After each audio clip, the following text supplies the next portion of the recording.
আপনি নামাজি, আপনি মুসল্লি, আপনি হাজী সাহেব, তাহাজ্জুদ পড়তে পড়তে কপালে দাগ ফেলে দিছেন।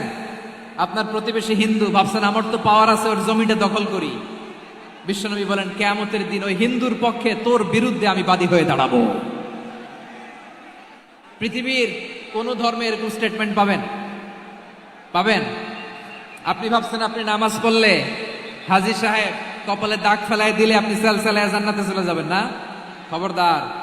বিশ্বনবী বলেন কোন সংখ্যালঘুর উপর যদি কেউ আক্রমণ করে, তার প্রাপ্য তাকে না দিয়ে যদি তাকে ঠকায়, তার উপর জুলুম করে, তার সম্পদ যদি কেড়ে নেয়, আমি নবী, তুমি মুসলিম হইতে পারো, মুসল্লি হইতে পারো, তার পক্ষে তোমার বিপক্ষে আল্লাহর দরবারে বাদী হয়ে দাঁড়াবো। আচ্ছা লালমনিরহাটের ভাইরা, কথা বুঝতে পারলে আওয়াজ করে উত্তর দেন। বিশ্বনবী যদি কারো বিপক্ষে দাঁড়ায় কিয়ামতের দিন, আই রিপিট, আমি আবারও বলছি, বিশ্বনবী যদি কিয়ামতের দিন কারো বিপক্ষে দাঁড়ায়, ও তো সেলসেলায়া জান্নাতি, তাই না? জান্নাতি না? যে নবীর সুপারিশ ছাড়া জান্নাতের গেটও দেখা যাবে না, ওই নবী যদি বলে তোর বিপক্ষে আমি বাদী হয়ে দাঁড়াবো, ওই জান্নাতে আর ঢোকার কোনো সুযোগ আমাদের থাকবে? এখানেই শেষ না। আমার প্রিয় লালমনিরহাটের ভাইয়েরা, বিশ্বনবী বলেন মান কাতালা মুআহাদান, বুখারীর বর্ণনা, মান কাতালা মুআহাদান লাম ইয়ারাহ রাইহাতাল জান্নাহ।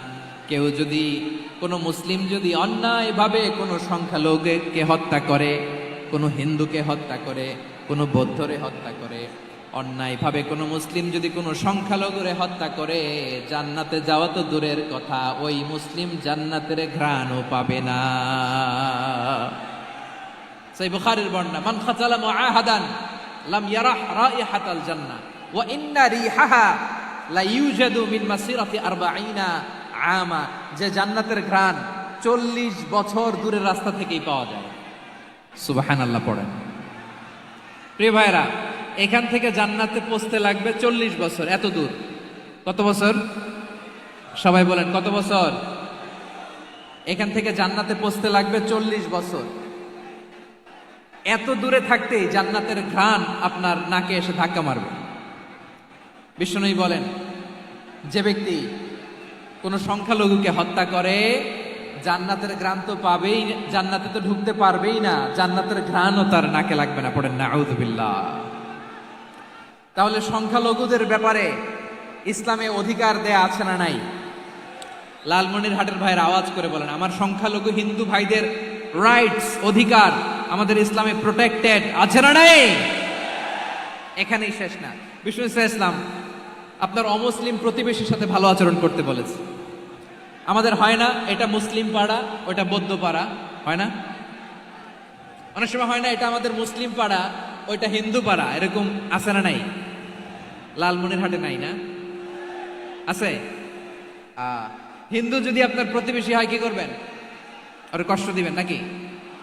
কেন? ও তো হিন্দু, ও তো আমার আল্লাহরে ডাকে না, ওরে কষ্ট দিলে যায় যাবে না? খবরদার। বিষ্ণু ইসলাম বলেন মান কানা ইউমিনু বিল্লাহ ওয়াল ইয়াউমিল আখির ফালিউকরিম জারাহ। যে আল্লাহ বিশ্বাস করে আর আখিরাতে বিশ্বাস করে, সেজন্য প্রতিবেশীর সাথে ভালো আচরণ করে। সুবহানাল্লাহ। কলিজা জুড়ায় যায় না আমার নবীর কথাগুলো শুনলে? যে আল্লাহ বিশ্বাস করে, যে আখিরাতে বিশ্বাস করে, সেজন্য প্রতিবেশীর সাথে ভালো আচরণ করে। এখানে বলছে মুসলিম প্রতিবেশী বলছে, নামাজি প্রতিবেশী বলছে, আল্লাহওয়ালা প্রতিবেশী বলছে না। প্রতিবেশী আস্তিক হোক নাস্তিক হোক, প্রতিবেশী মুমিন হোক মুশরিক হোক, প্রতিবেশী হইলেই তার সাথে ভালো আচরণের দরকার আছে না নাই? আমার প্রিয় লালমনিরহাটের ভাইয়েরা, বিষ্ণু ইসলাম ওনার ইহুদি প্রতিবেশীদের দেখাশোনা করতেন। আমার প্রিয় ভাইয়েরা, প্রতিবেশী আস্তিক হোক নাস্তিক হোক, মুসলিম হোক হিন্দু হোক, তার সাথে ভালো আচরণ করতে হবে। বিষ্ণু ইসলাম ওনার ইহুদি প্রতিবেশীর বাসায় যেতেন। কোন প্রতিবেশী? ইহুদি। আওয়াজ করে বলেন কোন প্রতিবেশী? ইহুদি। এক ইহুদি কিশোর বিষ্ণু ইসলামের খেদমত করতে, ইহুদি ছেলে আমার নবীর খেদমত করতো, তারা ছিল নবীর প্রতিবেশী। তো অনেকদিন হয় ইহুদি ছেলেটা আসে না। বিশ্বনবী খোঁজ দিলেন ঘটনা কি, একটা ইহুদি ছেলে না আমার খেদমতে আসতো, ছেলেটা কই? খোঁজ নিয়ে জানলেন ছেলেটা অসুস্থ।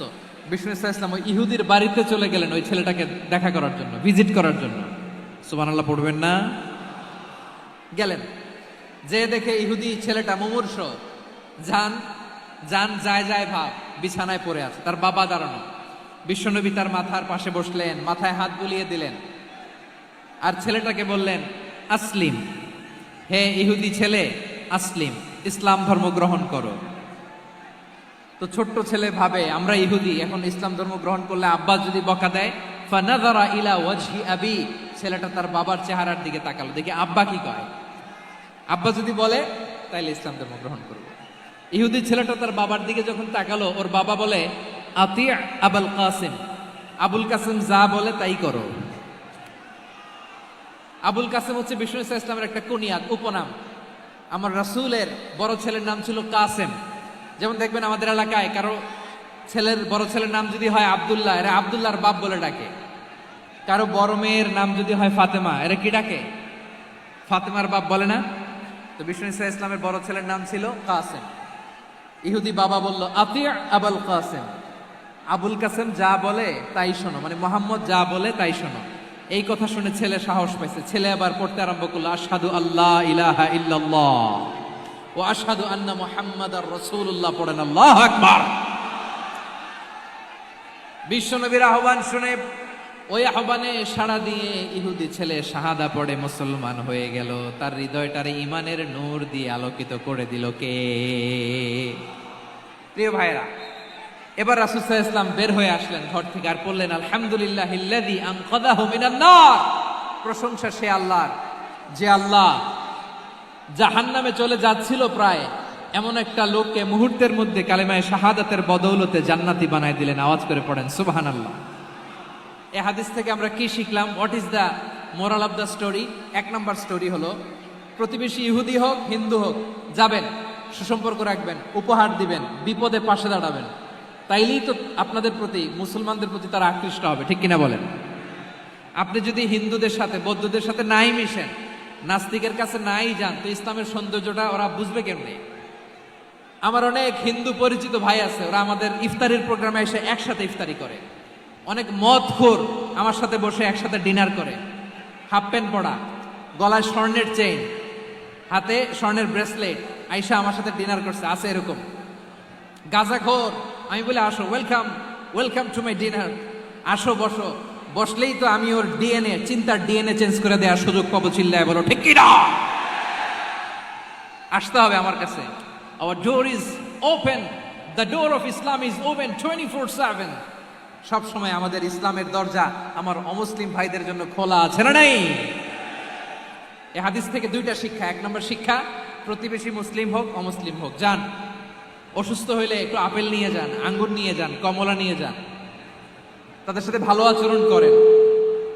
ইসলামের বিউটি দেখে, সৌন্দর্য দেখে অবাক হবে, নসিব ভালো হলে কোনোদিন কালিমা পড়ে মুসলমান হয়ে যাবে, ঠিক কিনা বলেন?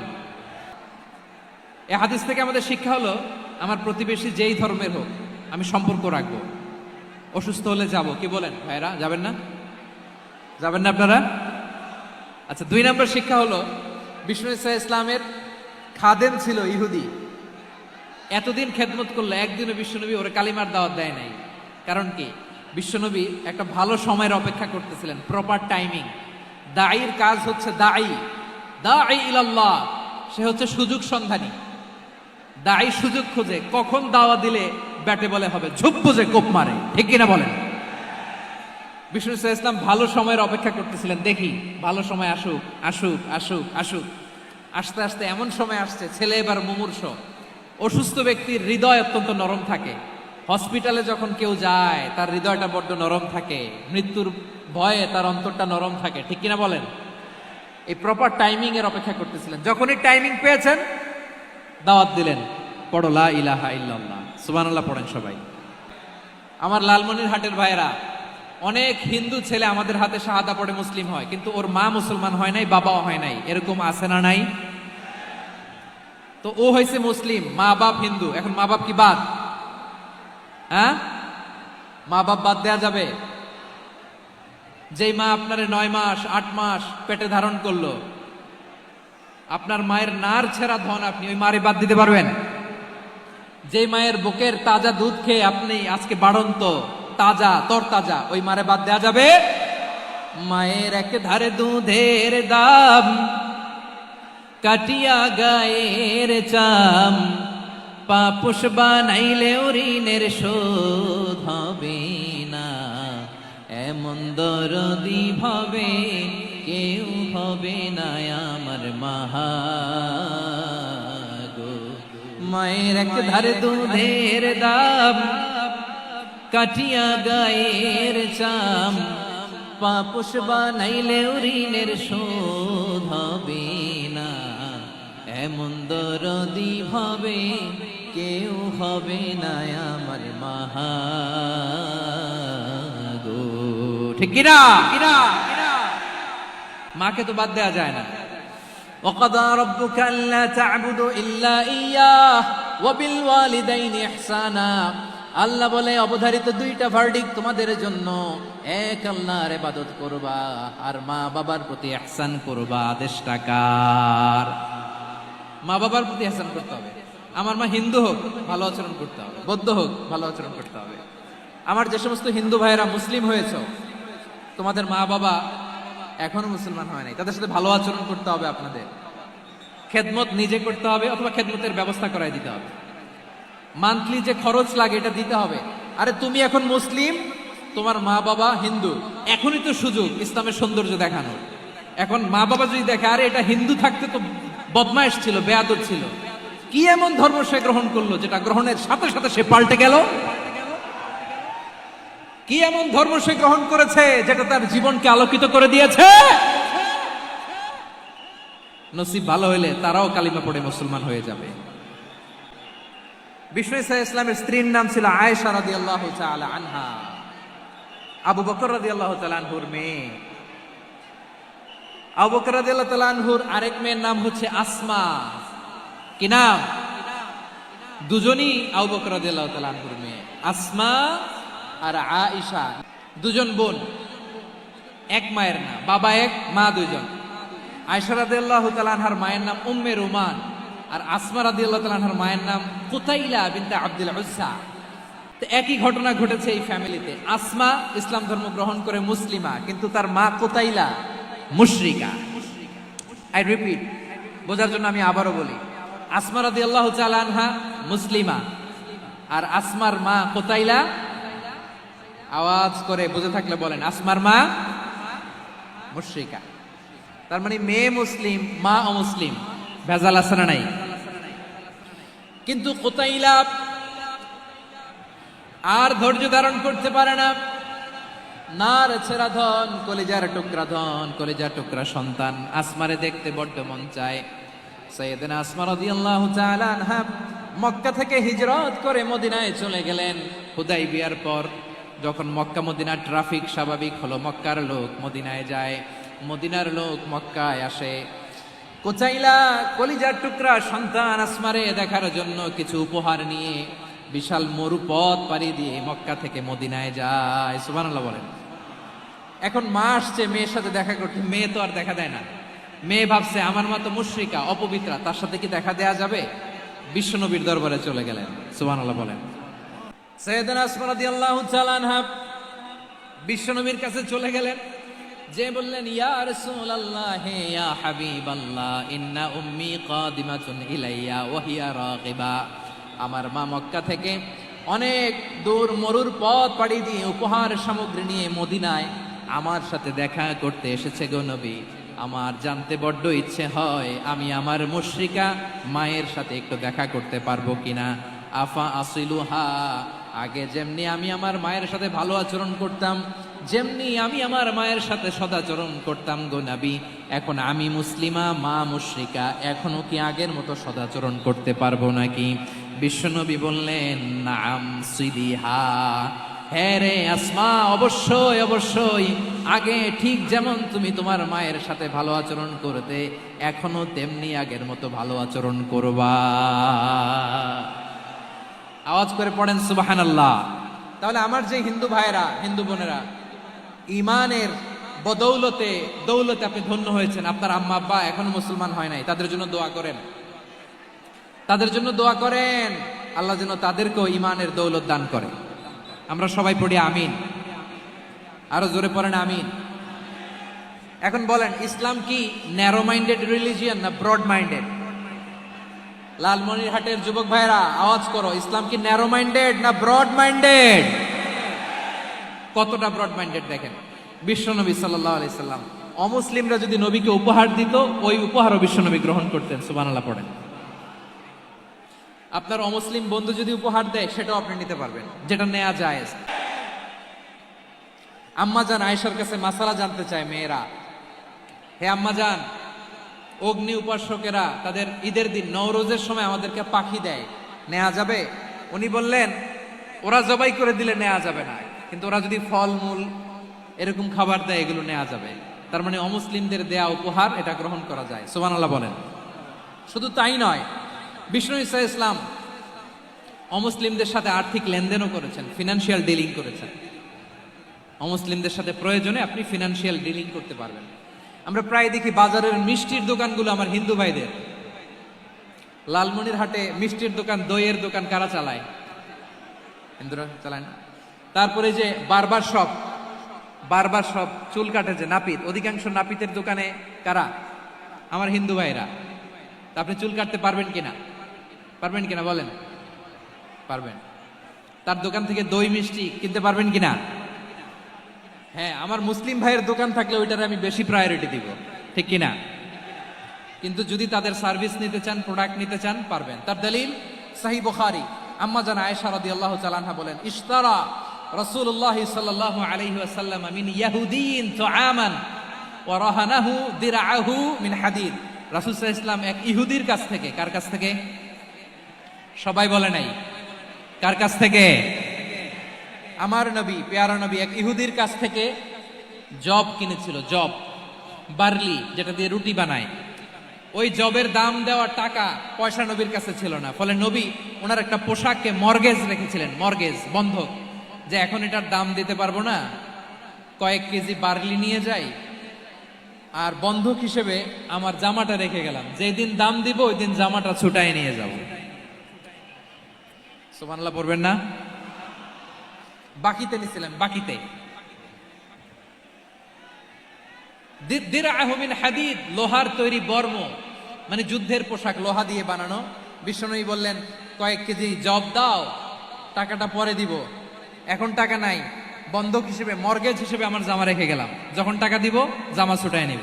আওয়াজ করে বলতে হবে সুবহানাল্লাহ। এ থেকে বোঝা গেল অমুসলিমদের সাথে ফিনান্সিয়াল ডিলিং করা যায়, অর্থনৈতিক লেনদেন করা যায়, কেনাবেচা করা যায়, প্রোডাক্ট কেনা যায়। এমনকি আমাদের মসজিদে নববীতে বারান্দায় আপনারা একটা অটোমেটিক ফ্লাইং আমব্রেলা দেখছেন? সূর্য যখন বাড়ে মসজিদে নববীর বারান্দায়, ইয়ার্ডের মধ্যে অটোমেটিক্যালি কিছু আমব্রেলা আছে, সাঁ করে খুলে যায়, আর সূর্যের তাপ লাগে না। আবার সন্ধ্যাবেলায় এই আমব্রেলাগুলো ওরা ক্লোজ করে ফেলে। দেখেন নাই না? দেখছেন? এই মসজিদে নববীকে সর্বোচ্চ উন্নত মানের কনস্ট্রাকশন ইনফ্রাস্ট্রাকচার ডেভেলপ করার জন্য কর্তৃপক্ষ কিছু অমুসলিম ইঞ্জিনিয়ারের, ডিজাইনারের সহায়তা নিয়েছিল। সুবহানাল্লাহ বলেন। কোন দলিলের ভিত্তিতে? এই দলিলের ভিত্তিতে যে বিষ্ণু ঈসা ইসলাম অমুসলিমদের সাথেও লেনদেন করেছেন। আওয়াজ করে বলতে হবে আল্লাহু আকবার। শুধু তাই নয়, ইন কেস অফ ইমার্জেন্সি, প্রয়োজনে ইসলামের খাতিরে, ইসলামকে সামনের দিকে এগিয়ে নিয়ে যাওয়ার জন্য অমুসলিমদের সাপোর্ট নেওয়া জায়েজ আছে। সুবহানাল্লাহ বলেন। অমুসলিমদের সাপোর্ট নেয়া, তাদের থেকে অর্থ নেয়া, পলিটিক্যাল সাপোর্ট, পলিটিক্যাল অ্যাসাইলাম নেওয়া জায়েজ আছে।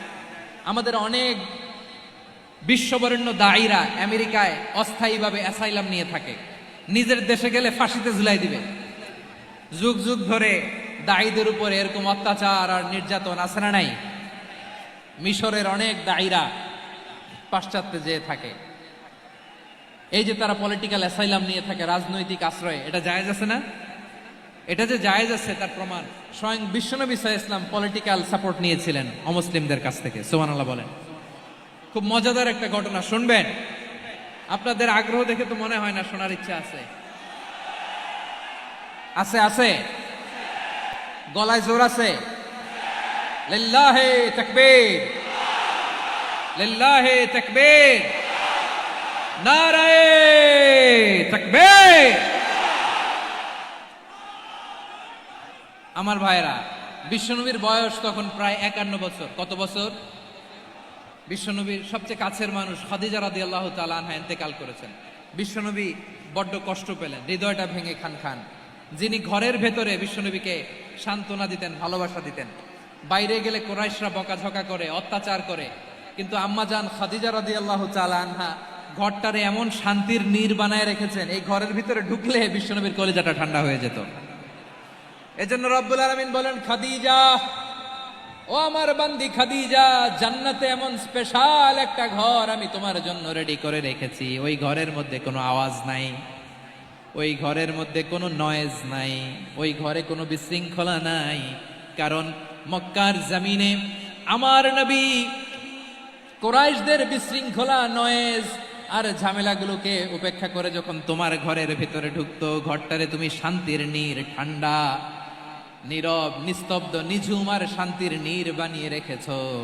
এজন্য জান্নাতে স্পেশাল একটা শান্তির নীড় আমি তোমারে উপহার দেব। ওই প্রিয়তমা স্ত্রী খাদিজা ইন্তেকাল করলেন, বিশ্বনবীর হৃদয় ভেঙে খান খান। আবার ওনার চাচা আবু তালেব ইন্তেকাল করলেন, যিনি পলিটিক্যাল শেল্টার দিতেন নবীকে। কে দিতেন? আবু তালেবের ভয়ে, বিশ্বনবীর এই চাচার ভয়ে কোনো মুশরিক নবীর গায়ে হাত দেওয়ার সাহস পায় নাই। এখন স্ত্রীও নাই, চাচাও নাই, নবীকে আশ্রয় দেওয়ার কেউ নাই, নবীর চারদিকে অন্ধকার। নবী এখন কই যাবেন? আমার পেয়ারা নবী নতুন স্টেশন খুঁজতেছেন, নতুন দাওয়াতি প্ল্যাটফর্ম খুঁজতেছেন। তিনি যায়েদ বিন হারেসা রাদিয়াল্লাহু তাআলা আনহুকে নিয়ে মক্কার পাশের একটা নেইবরিং সিটি তায়েফে চলে গেলেন। কোথায় চলে গেলেন? লালমনিরহাটের ভাইয়ের আওয়াজ করে বলেন, কোথায় গেলেন? তায়েফে চলে গেলেন দিনের দাওয়াত দেওয়ার জন্য। কি দেওয়ার জন্য? নাকি জমি কিনতে গেছিলেন? জমি কিনতে, দুনিয়ার যশ খ্যাতির জন্য, নিজের কোনো লাভের জন্য? তায়েফবাসীদেরকে জাহান্নামের আগুন থেকে বাঁচানোর জন্য। আওয়াজ করে বলতে হবে, ঠিক কিনা? বিশ্বনবী বিশাল মরুপথ, পাহাড়ি পথ পাড়ি দিয়ে তায়েফের মরুজমিনে গেলেন কোরআনের দাওয়াত নিয়ে, ইমানের দাওয়াত নিয়ে।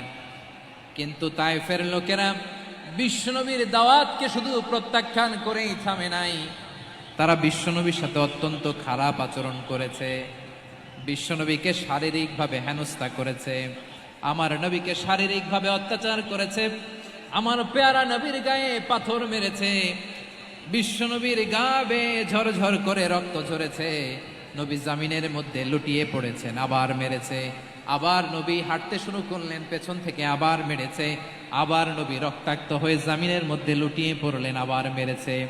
বিশ্বনবীর মতো এত সুশ্রী মানব, বিশ্বনবীর মতো এত শুভ্র মানব, বিশ্বনবীর মতো এমন চমৎকার দেহাবয়ব দিয়ে রব্বুল আলামিন কাউকে বানান নাই। এরকম চমৎকার মানুষটাকে তারা তায়েফের ওই জমিনে রক্তাক্ত করেছে। বিশ্বনবী দুনিয়ার কোনো স্বার্থের জন্য সেখানে যান নাই, নিজের কোনো লাভের জন্য, প্রাপ্তির জন্য যান নাই, তায়েফবাসীদের জাহান্নামের আগুন থেকে বাঁচাতে গিয়েছেন। ঠিক কিনা বলেন? খেয়ে না খেয়ে দিন প্রচারের কাজে নিজেকে দিয়েছ বিলিয়ে, তায়েফের কাফিরেরা চিনল না সে আলো, দুষ্ট ছেলেদের পিছু দিল লেলিয়ে, পাথরের আঘাতে ক্ষত বিক্ষত হয়ে সারা শরীর থেকে রক্ত ঝরে। হে রাসূল তোমাকে ভুলি আমি কেমন করে, হে রাসূল তোমাকে ভুলি আমি কেমন করে। পারেন না আপনারা? ধরুন আমার সাথে। হাজার ব্যথা বেদনার পরে ফিরে আসনি তুমি আপন ঘরে, দিনের আলো তুমি ছড়িয়ে দিতে, চলে গেলে মদিনায় মক্কা ছেড়ে। হে রাসূল তোমাকে ভুলি আমি কেমন করে, হে রাসূল তোমাকে ভুলি আমি কেমন করে। ঠিক কিনা বলেন? বিশ্বনবী মক্কায় ঢুকতে পারেন না, মক্কার মরুভূমির দিকে তাকিয়ে, উপত্যকার দিকে তাকিয়ে বিশ্বনবী ধা ধা করে কাঁদেন, ঝরঝর করে। নবীর চেহারা মোবারক থেকে চোখের পানিগুলো বেয়ে বেয়ে পড়ে। আমার জন্মস্থান, আমার শৈশব, কৈশোর, যৌবন কেটেছে এই মক্কায়। আমার এলাকায় আমি ঢুকতে পারি না। বিশ্বনবী মক্কার অনতি দূরে দাঁড়িয়ে জায়েদকে পাঠালেন, জায়েদ যাও, দেখো কেউ আমাকে সাপোর্ট করার মতো আছে কিনা, যাও অমুকের কাছে যাও।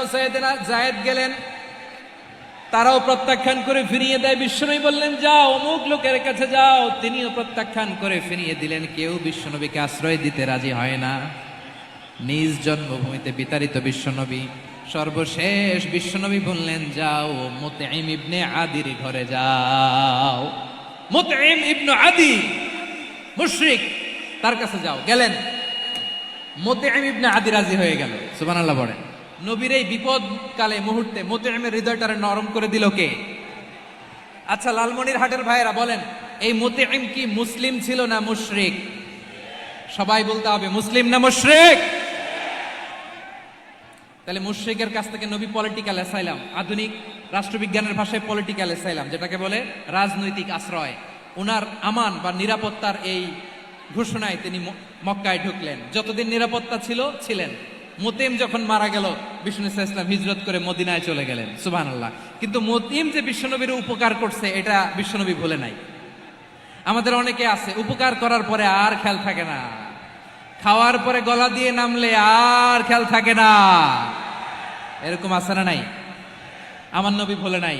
বদরের প্রান্তরে 70 জন কাফেরকে যখন বন্দী করে বিশ্বনবীর সামনে হাঁটু গেড়ে দাঁড় করানো হলো, বসানো হলো, 70 জন কাফের। কয়জন?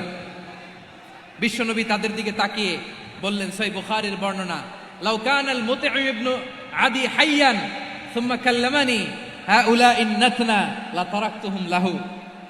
বদরের প্রান্তরে 70 জন বন্দী কাফিরের দিকে তাকিয়ে আমার নবী বললেন, আজকে মুতঈম ইবনে আদি যদি বেঁচে থাকতো আর তোমাদের 70 জনের ব্যাপারে যদি মুতঈম এক বাক্যে একটা সুপারিশ করত, তার সম্মানে আজকে তোদের সবাইরে আমি মাফ করে দিতাম।